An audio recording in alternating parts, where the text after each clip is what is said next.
జీవితం ఆనంద మార్గంలో ఉండాలి అంటే ఈ 10 క్వాలిటీస్ ఉండాలి. 1, మన గమ్యం కనిపించకపోయినా నిరంతరం ముందుకు సాగిపోవాలి. ఏదో ఒక అడుగు మన ఆశయాన్ని దగ్గర చేస్తుంది. 2, సాధన మరియు కష్టపడి పని చేయకుండా విజయం సాధించలేం మిత్రమా. 3, ఆశావాదం ఎప్పుడూ మనకు కొత్త అవకాశాలను తెచ్చిస్తుంది. 4, ఓటమి మన వ్యక్తిత్వాన్ని మెరుగుపరుస్తుంది. 5, జీవితం అనేది ఒక ప్రయోగశాలలా కొత్త విషయాలు నేర్చుకుంటూ ముందుకు సాగిపోవాలి.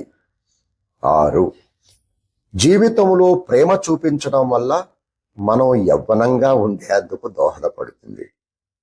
7, కష్టాలు మనల్ని మరింత బలవంతుల్ని చేస్తాయి.